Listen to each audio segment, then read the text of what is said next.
అధ్యక్ష, మా ముషిరాబాద్ కాన్స్టిట్యున్సీలో రోడ్లు పూర్తిగా అధ్వానంగా తయారైన అధ్యక్ష. ఏదైతే రామ్నగర్ కానీ, గంగాపుత్ర కాలనీ కానీ, పద్మా కాలనీ, చిక్కడపల్లి ఇలాంటి ప్రముఖమైన రోడ్లలో కూడా ఏరియాలో ఎటు చూసినా కానీ చెత్త కూడా తయారైనాయి. గతంలో ఎప్పుడు చూసినా కానీ ప్యాచ్ వర్క్స్ కానీ ప్లస్ ఇంకోటి వర్క్స్ చేస్తూ రిపేర్ చేసేవాళ్ళు. ఈనాడు అలాంటి కార్యక్రమాలు ఏమి చేయకుండా ప్రభుత్వము పుట్టిన ఉద్దేశంగా తెలియపరుస్తున్నాను. ఒకసారి మన ఆర్టీసీ క్రాస్ రోడ్స్ గురించి ఆలోచించినట్టయితే అక్కడ రోడ్లు ఏమాత్రం బాగాలేదు అధ్యక్ష. ఎప్పుడు చూసినా కానీ అక్కడ ట్రాఫిక్ విపరీతమైన హెల్డప్ అవుతున్నది, ట్రాఫిక్ ఇబ్బంది కలుగుతున్నది.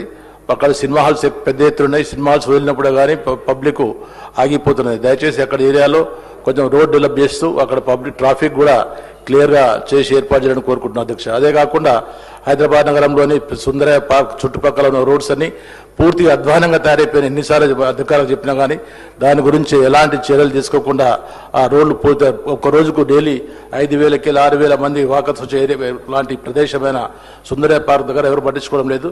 దయచేసి అక్కడ కూడా మళ్ళీ ఆ రోడ్స్ అని డెవలప్ చేసేసి అందరికీ సౌకర్యవంతంగా తయారు చేయడం కోరుకుంటున్నాను.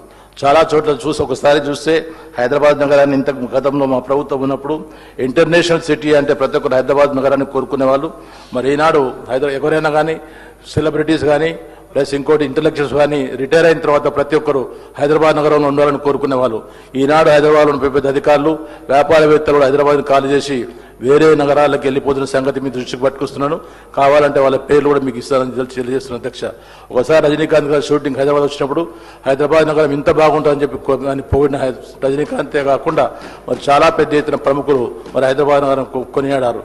మరి ఈనాడు మా ప్రభుత్వం ఉన్నప్పుడు హైదరాబాద్లోని గల్లీ కానీ ఎటు చూసినా కానీ చాలా పెద్ద ఎత్తున రోడ్స్ డెవలప్మెంట్ చేసిన సంగతి తెలియజేస్తున్నాను.